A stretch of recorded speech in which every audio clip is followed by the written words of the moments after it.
Si vous êtes déjà venu à Lausanne, en particulier sur la place Saint-François, il y a des chances pour que vous soyez passé devant l'Hôtel des Postes et la Banque cantonale vaudoise, ou que vous ayez aperçu l'édifice du magasin Bon Génie.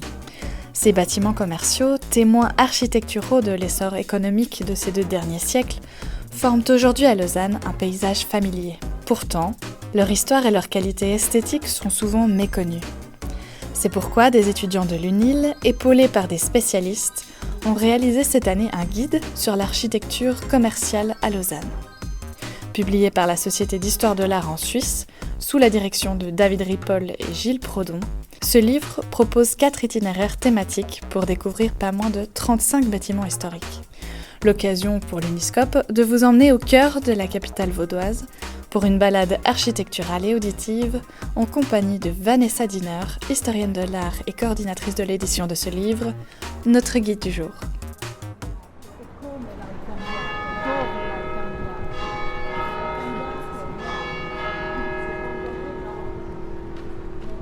Nous sommes sur la place Saint-François. Nous venons d'entendre les cloches de l'église sonner.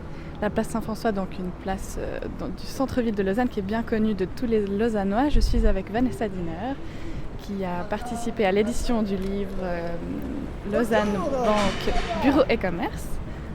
Vanessa Diner, pouvez-vous me décrire un petit peu ce qui est intéressant sur cette place ?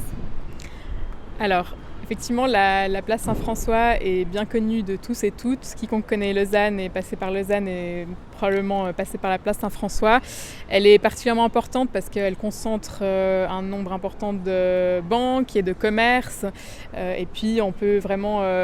les bus y passent, on y passe à pied quand on remonte depuis la gare. Voilà, c'est vraiment central par rapport au centre-ville. Ce qui est intéressant, c'est que ça n'a pas toujours été le cas. La structure de la place, elle remonte au Moyen-Âge. C'est quelque chose qui est plus trop visible aujourd'hui, mais à l'époque, il y avait des fortifications qui entouraient Lausanne et qui passaient notamment au sud de l'église Saint-François. Lausanne est devenue un centre d'attraction touristique au XIXe siècle et à ce moment-là, des hôtels sont venus s'implanter sur la place Saint-François qui ont ensuite eux-mêmes été détruits pour laisser place aux banques et aux commerces et vraiment à cette émulation commerciale qui est intervenue à la fin du XIXe siècle. On est dans une époque d'essor à la fin du XIXe siècle, d'essor économique, commercial, social, dont on parle souvent sous le terme de la Belle Époque. Et du coup, la ville se développe énormément, les banques construisent leurs sièges, les commerces quittent petit à petit le rez-de-chaussée des immeubles de rapport pour construire des véritables bâtiments enseignes. Donc on les voit toujours, ce sont vraiment toutes les banques qui se situent dans le côté sud de la place Saint-François. Donc juste là derrière l'église. Exactement, juste là derrière l'église. Il y a aussi l'hôtel des Postes qui a été construit, qui est le 3e hôtel des Postes qui a été construit à la place Saint-François, où se trouve toujours la Poste. Et plutôt au nord, donc derrière l'église, là où il y a la place pavée piétonne, se trouvent les commerces, dont Bon Génie. Donc c'est des bâtiments qu'on voit de nos yeux encore aujourd'hui. Donc le bâtiment Bon Génie, et la librairie Payot, le bâtiment qu'on appelle Pierre Neuve qui abrite actuellement des magasins de luxe. Ils sont effectivement conservés. Ce qui a beaucoup changé, ce sont les vitrines. On le voit en fait, c'est beaucoup plus moderne que les façades des bâtiments eux-mêmes.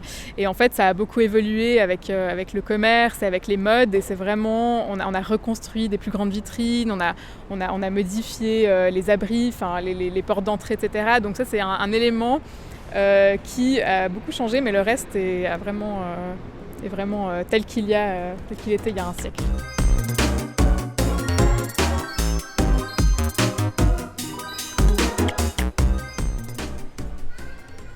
C'est vrai qu'on voit même des bateaux, on dirait que le lac Léman est représenté vraiment derrière les lettres.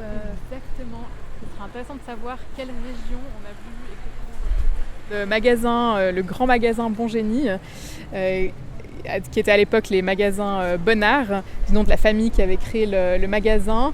À plusieurs façades. C'est vraiment un gros projet d'envergure qui s'est fait sur plusieurs années. C'est aussi le cas de Manor, par exemple, qui se trouve également dans le guide, qui a été fait vraiment en plusieurs étapes, en rachetant en fait différentes parcelles au fur et à mesure et en construisant, en étendant en fait les magasins au fur et à mesure. Est-ce qu'on peut aller voir ça ? Ouais, on va y aller. Donc là, on vient de monter sur la rue de Bourg, donc juste à l'angle de la place Saint-François. On est de l'autre côté du magasin Bongénie. On voit une magnifique façade. Il s'agit d'une des premières façades vraiment parlantes commerciales à Lausanne, dans le sens où on voit l'architecture montre la fonction. Elle montre qu'il y a une fonction commerciale, non seulement parce que c'est effectivement écrit ce qu'on y vend, mais aussi grâce à ces immenses vitres qui évoquent vraiment les vitrines, qui sont séparées par des pilastres monumentaux et qui montrent qu'on n'est effectivement pas dans un immeuble de rapport avec des petites fenêtres qui délimitent les pièces, mais au contraire dans des grands espaces d'exposition commerciale. Ça, c'est un véritable changement. Et on a effectivement une influence tout autre par rapport à l'architecture, qui est vraiment celle de l'Art Nouveau, qui est en plein dans l'époque, qui est tout à fait à la mode. Et ça aussi, c'est un élément intéressant parce que pour représenter, que ce soit les banques, mais en particulier les commerces, parce que les commerces, qu'est-ce qu'on y vend ? On y vend tout ce qui est à la mode, tout ce que les gens veulent s'arracher, tout ce qui vont leur donner envie. Et l'architecture doit aussi montrer ça. Donc, elle doit aussi être à la pointe de la mode. Elle doit, si possible, évoquer les grands centres européens dont tout le monde rêve, Paris, etc.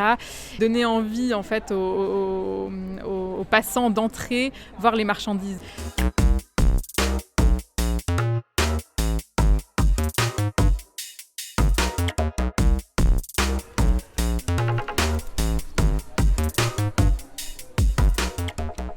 Vous tenez dans les mains justement ce petit livre de la collection Architecture de poche dont on parle aujourd'hui.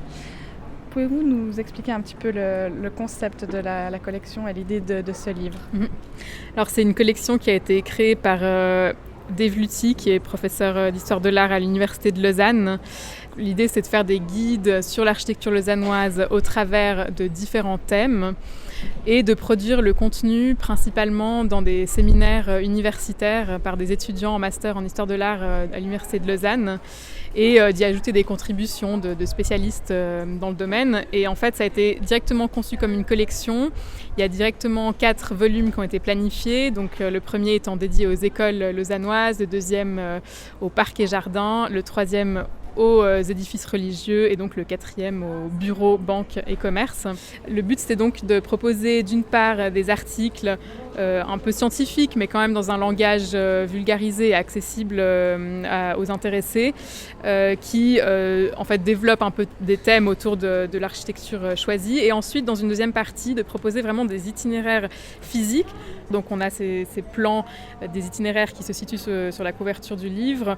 On les suit, puis on peut en fait à chaque bâtiment s'arrêter, lever les yeux, lire la petite fiche qui fait seulement entre 2 et 3 pages de texte pour en apprendre en fait plus sur le bâtiment, sur l'origine du projet, son histoire, les architectes, un peu le style du bâtiment et pourquoi et comment. Et vous-même, donc, vous avez participé au projet aussi en tant qu'étudiante, pas seulement en tant que responsable de l'édition. Est-ce que vous pouvez nous en dire plus ? Oui, alors le projet a commencé en 2017 avec un séminaire donc de master proposé par David Ripoll et Gilles Prodon, qui sont les directeurs de l'ouvrage, et auquel j'ai participé justement comme étudiante.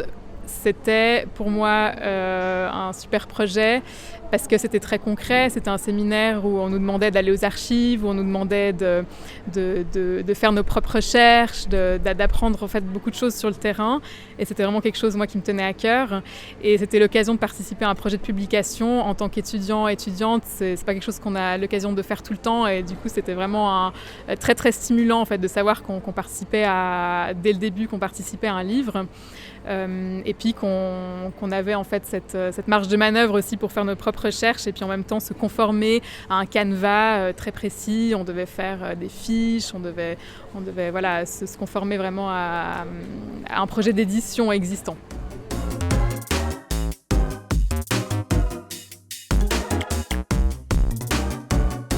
C'est super beau. Bonjour. C'est du marbre. Là, nous sommes revenus donc sur la place Saint-François, derrière l'église, et nous sommes entrés dans le bâtiment à l'adresse Saint-François 5. Et on voit que l'intérieur a été bien conservé. Vanessa Diner, est-ce que vous pouvez nous dire quelques mots à propos de ce bâtiment ? Oui, ce bâtiment, on passe souvent devant un petit peu sans le voir parce que justement, il se fond très bien dans le paysage de la place Saint-François. En fait, quand on regarde bien la façade, on voit qu'elle est ornée de beaucoup de motifs comme des cartouches, comme des chérubins, des cornes d'abondance, des guirlandes, tous ces motifs typiques de la Renaissance et qu'on reprend justement dans l'esprit historiciste. Et en même temps, la façade est aussi rythmée par des bow windows, donc qui sont ces fenêtres qui ressortent en fait en volume de manière verticale sur les façades. Donc quand on regarde attentivement cette façade, on voit qu'elle est très intéressante, mais souvent on la voit pas trop quand on passe à Saint-François, notamment parce qu'elle est cachée par des arbres et parce qu'elle ne frappe pas forcément par sa monumentalité, mais elle abrite un énorme complexe de plans pentagonale avec un puits de lumière en son centre. C'est une très très grande surface en fait qui est abritée par ce bâtiment. Il y a 2 étages qui ont été construits en sous-sol qui en fait abritaient les denrées des magasins Manuel, qui était un grand magasin lausannois de denrées coloniales très à la mode au tournant du XXe siècle. Et donc, c'est quoi des denrées coloniales ?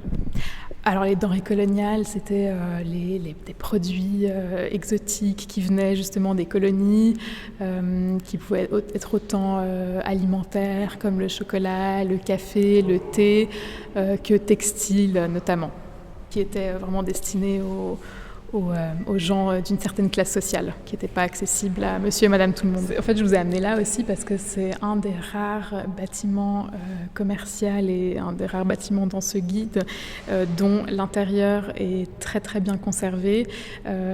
Quasiment toutes les banques, quasiment tous les magasins ont complètement perdu leur aménagement intérieur d'origine. Et ici, en revanche, on a le magnifique escalier, on a les ferronneries, on a les insignes des médecins, des dentistes, on a les faux marbres, on a vraiment tous ces éléments d'aménagement intérieur qui sont intacts et qu'on ne connaît souvent pas parce qu'il n'y a pas tellement de raisons de rentrer dans ce bâtiment. Mais il est accessible, donc au prochain passage, n'hésitez pas à venir jeter un coup d'œil à ce décor magnifique, vraiment dans son jus de 1914.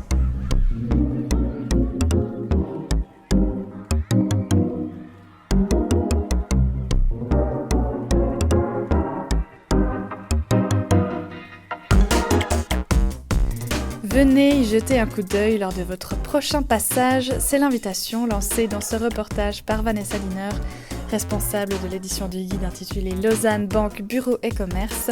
Je rappelle que ce livre est le 4e volume de la série Architecture de poche, édité par la Société d'Histoire de l'Art en Suisse, et qu'il a été réalisé entre autres par des étudiants de l'UNIL sous la direction du professeur David Ripoll et de Gilles Prodon, assistant diplômé à la Faculté des Lettres. Merci aux auditeurs de nous avoir suivis jusqu'ici. On se retrouve bientôt pour une prochaine émission.